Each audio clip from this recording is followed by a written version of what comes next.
नात्यांमध्ये त्रास देणाऱ्या स्वार्थी आणि अहंकारी स्त्रीची 10 लक्षणे. अशा निगेटिव्हिटी देणाऱ्या स्त्रीपासून दूर राहा. आपल्या प्रत्येकाच्या आयुष्यात स्त्रीचं स्थान खूप महत्त्वाचं असतं. आई, बहीण, बायको, मुलगी, सासू, नणंद, मावशी, मामी, काकी अशा एक ना अनेक नात्यांनी स्त्रीने आपलं आयुष्य व्यापलेलं असतं. या नात्यांमुळे आपल्याला प्रेम मिळतं, आधार मिळतो आणि आयुष्याला अर्थही येतो. नाती आपल्याला अगदी हवीहवीशी वाटतात. त्यांच्याशिवाय आपलं चालतच नाही. पण काही नाती अशीही असतात जी आपल्याला प्रचंड त्रास देतात, जीव नकोसा करून टाकतात. बऱ्याच वेळा नवरा बायकोमध्ये पत्नीची मतं नवऱ्याला पटत नाहीत. रोजचे छोटे छोटे विषय मोठ्या वादात बदलतात. सासू सुनेचं नातं तर वादग्रस्तच ठरलं आहे. मित्रांनो, सगळीच नाती अशी असतात असं मी मुळीच म्हणत नाही. प्रत्येक स्त्री वाईट असते असंही म्हणणं चुकीचं आहे. पण काही स्त्रिया मात्र कधीकधी असा स्वभाव दाखवतात की त्यांच्या वागणुकीमुळे समोरच्या माणसाला प्रचंड मानसिक त्रास सहन करावा लागतो. अशा निगेटिव्हिटी देणाऱ्या स्त्रियांपासून 4 हात लांब राहिलेलंच नेहमी चांगलं असतं. चला तर जाणून घेऊयात कोण असतात या स्त्रिया. 1. तिला नेहमी सगळ्यात वरचढ राहायचं असतं. अशा स्त्रीला नेहमी पहिलं स्थान हवं असतं. घरात, नात्यात, निर्णयांमध्ये सगळं तिच्या म्हणण्यानुसारच व्हायला हवं असं तिचं म्हणणं असतं. इतरांनी फक्त ऐकावं आणि मान्य करावं अशी तिची अपेक्षा असते. कुणी वेगळं मत मांडलं तर ते तिला अजिबात आवडत नाही. तिला वाटतं की आपलंच बरोबर आहे, इतरांनी आपल्यासाठी बदललं पाहिजे, पण स्वतः कधी बदलायचं नाही अशी तिची भूमिका असते. यामुळे होतं काय, समोरच्या व्यक्तीचा आत्मसन्मान दुखावला जातो. हळूहळू नात्यात समतोल राहत नाही. एक जण नेहमी वरच्या पातळीवर आणि दुसरा नेहमीच खाली अशी स्थिती तयार होते. अशा वागणुकीमुळे समोरचा माणूस दबला जातो. स्वतःची मतं मांडायची त्याला भीती वाटायला लागते. येथे आदराऐवजी भीती निर्माण होते आणि तिथूनच नातं तुटायला सुरुवात होते. 2. ती बोलण्यातून लोकांना बरोबर गोल गोल फिरवते आणि परिस्थिती आपल्या बाजूने वळवते, ज्याला आपण मास्टर मॅनिप्युलेटर असे म्हणतो. अशी स्त्री बोलण्यात फार चलाख असते. ती जे बोलते ते ऐकताना सुरुवातीला आपल्याला बरोबरच वाटतं, पण हळूहळू लक्षात येतं की हे सगळं तिच्या फायद्यासाठी चाललेलं आहे. स्वतःची चूकही ती इतक्या हुशारीने सांगते की समोरच्यालाच अपराधी वाटायला लागतं.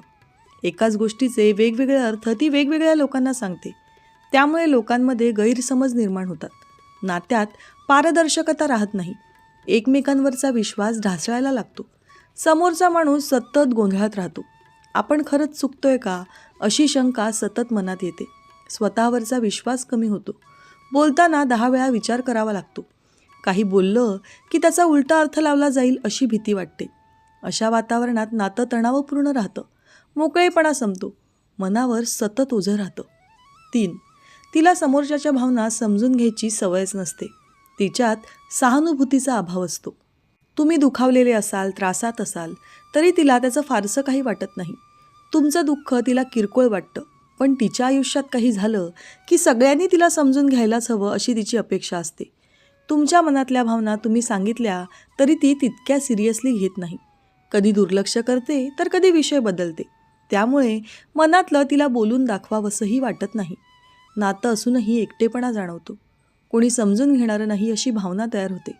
मनात साठलेला त्रास वाढत जातो. राग, चिडचिड वाढते. नातं ओझ्यासारखं वाटायला लागतं. आपल्याला किंमत नाही असंही वाटायला लागतं. हे सगळं खूपच वेदनादायक असतं. 4. तिला सतत लोकांचं आपल्याकडे लक्ष असावं असं वाटतं. तिला कौतुक आणि प्रसिद्धी हवी असते. अशी स्त्री नेहमी केंद्रस्थानी राहू पाहते. घरात, कार्यक्रमात, नात्यांमध्ये सगळ्यांचं लक्ष तिच्याकडेच असावं अशी तिची इच्छा असते. तिचं कौतुक झालं पाहिजे, तिच्याबद्दल बोललं गेलं पाहिजे. कुणा दुसऱ्याचं कौतुक झालं तर मात्र ती अस्वस्थ होते. लगेच चेहऱ्यावर नाराजी दिसते. कधी टोमणे मारते, कधी वातावरण बिघडवते. त्यामुळे आनंदाचे क्षण जास्त काळ टिकत नाहीत. घरात तणाव वाढतो. सगळ्यांना तिच्या मूडनुसार वागावं लागतं. इतरांनी हसणं, आनंदी असणं तिला खटकतं. हळूहळू घरात मोकळं वातावरण राहत नाही. सगळे जपूनच वागायला लागतात. 5. ती स्वतःला नेहमी बरोबरच समजते. अशी स्त्री कधीच स्वतःची चूक मान्य करत नाही. तिला वाटतं की आपलं बोलणं, आपला निर्णय आणि आपलीच पद्धत योग्य आहे. समोरच्याने काही समजावून सांगण्याचा प्रयत्न केला तर ती ते ऐकून घ्यायला अजिबात तयार नसते. वाद झाला तर ती समजून घेण्याऐवजी मीच बरोबर असा हट्ट धरते. चूक तिची असली तरी ती मान्य न करता उलट समोरच्यालाच दोष देते. त्यामुळे समोरच्या माणसाला सतत अपराधी वाटायला लागतं. हळूहळू बोलणंच बंद होतं, संवाद कमी होतो, मनातल्या गोष्टी मनातच राहतात. नातं वरून दिसायला बरोबर वाटतं, पण आतून प्रचंड तणाव असतो. अशा नात्यात शांतता टिकत नाही, सतत दडपण जाणवत राहतं. 6. ती इतरांना नेहमी कमी लेखते. अशी स्त्री इतरांची चूक लगेच शोधते. कुणाच्या बोलण्यावर, कामावर, स्वभावावर टोमणे मारण्याची संधी अजिबात सोडत नाही. कधी अपमान करते तर कधी हसत हसत मन दुखावते. असं वागून तिला स्वतःला मोठेपणा वाटतो, पण समोरचा माणूस आतून खूप दुखावतो. त्याच्या आत्मसन्मानाला तडा जातो. हळूहळू त्याचा आत्मविश्वास कमी होतो. तिच्यासमोर बोलायची भीती वाटायला लागते. काही चूक झाली तर लगेच अपमान होईल अशी भीती असते. नात्यात आदर राहत नाही. भीती आणि अस्वस्थता वाढते. अशा वातावरणात माणूस गप्प बसायला शिकतो. त्याचं मन आतून खूप दुखावलेलं असतं. 7. ती नेहमी स्वतःला बिचारी असल्यासारखं दाखवते, म्हणजेच ती विक्टिम कार्ड खेळते. चूक तिची असली तरी ती स्वतःला त्रास झालेला असल्याचं दाखवते. सगळे आपल्यावर अन्याय करतात असं ती सतत सांगते. समोरच्याने काही बोललं तरी ती लगेच रडायला, दुखावल्यासारखं वागायला लागते. त्यामुळे खरी गोष्ट बाजूलाच राहते. त्यामुळे मोठी जबाबदारी कधीच तिच्यावर येत नाही. प्रत्येक वेळी समोरच्यालाच माफी मागावी लागते. आपणच चुकलो आहोत असं वाटायला लागतं. समोरच्याच्या मनात अपराधीपणाची भावना घर करते. हे मानसिकदृष्ट्या फार घातक असतं. हळूहळू समोरचा माणूस थकतो आणि स्वतःवरच शंका घ्यायला लागतो. 8. तिला सतत भांडण, वाद आणि नौटंकीपणा हवा असतो. अशी स्त्री शांततेत राहूच शकत नाही. सगळं ठीक चाललं असेल तरी ती काही ना काही कारण काढते, लहान विषय मोठा करते, जुने मुद्दे उकरून काढून भांडण उकरते. घरात सतत तणावाचं वातावरण ठेवते. आनंदाचे क्षण टिकूच देत नाही. सगळ्यांना तिच्या मूडनुसार वागावं लागतं. घर म्हणजे शांततेची जागा न राहता तणावाची जागा बनते. अशा घरात बाहेर गेल्यावर माणूस शांत असतो, पण घरात येताना मात्र अस्वस्थ होतो. 9. ती लोकांची मनं दुखावते, पण कधीच माफी मागत नाही. ती बोलताना शब्दांचा विचार करत नाही.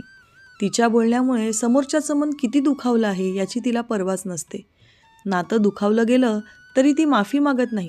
उलट मी असंच बोलणार असा तिचा हेका असतो. समोरचा कितीही दुखावलेला असला तरी ती बदलत नाही. लोकांचा उपयोग झाला की ती त्यांच्यापासून दूर जाते. त्यामुळे तिची नाती प्रेमाची अजिबात नसतात. 10. ती कधीच समाधानी नसते आणि इतरांचं सुखही ती पाहूच शकत नाही. तिच्याकडे कितीही काहीही असलं तरी ते तिला कमीच वाटतं. तिला सतत अजून जास्त काहीतरी हवं असतं. दुसऱ्यांकडे काय आहे याकडेच तिचं लक्ष असतं. कुणी आनंदी असेल तर ते तिला पाहवत नाही. आतून तिचा जळफळाट होतो. त्यामुळे तिच्या बोलण्यात, वागण्यात नकारात्मकता दिसते. ही नकारात्मकता घरातल्या सगळ्यांवर परिणाम करते. सगळ्यांची चिडचिड होते. अशा वातावरणात राहणं मानसिकदृष्ट्या फार अवघड असतं. मित्रांनो, नातं टिकवण्यासाठी फक्त प्रेमच पुरेसं नसतं, तर समजून घेणं, आदर आणि मनःशांतीही तितकीच गरजेची असते. पण ज्या नात्यात सतत ताण, अपमान आणि मनस्ताप मिळतो, त्या नात्यात माणूस हळूहळू आतून खचतो. जर अशी स्त्री कायम स्वतःचाच विचार करत असेल, समोरच्यांच्या भावनांना किंमतच देत नसेल आणि प्रत्येक वेळी दुसऱ्यालाच दोष देत असेल, तर ते नातं सुखी राहत नाही. सुरुवातीला आपण समजून घ्यायचा प्रयत्न करतो, तडजोड करतो, शांत राहतो, पण एकट्याने नातं सावरता येत नाही.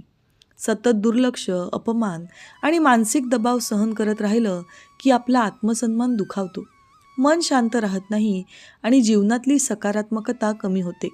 म्हणूनच अशा स्वार्थी आणि अहंकारी स्वभावाच्या स्त्रीची लक्षणं वेळेवर ओळखणं महत्त्वाचं आहे. स्वतःच्या मानसिक आरोग्यासाठी, शांततेसाठी आणि आयुष्यात स्थैर्य ठेवण्यासाठी अशा नकारात्मकता देणाऱ्या स्त्रीपासून योग्य अंतर ठेवणंच शहाणपणाचं ठरतं.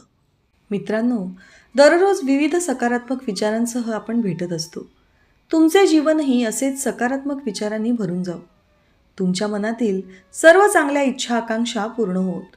तुम्हाला सुख समृद्धी लाभो ही ईश्वराच्या चरणी प्रार्थना.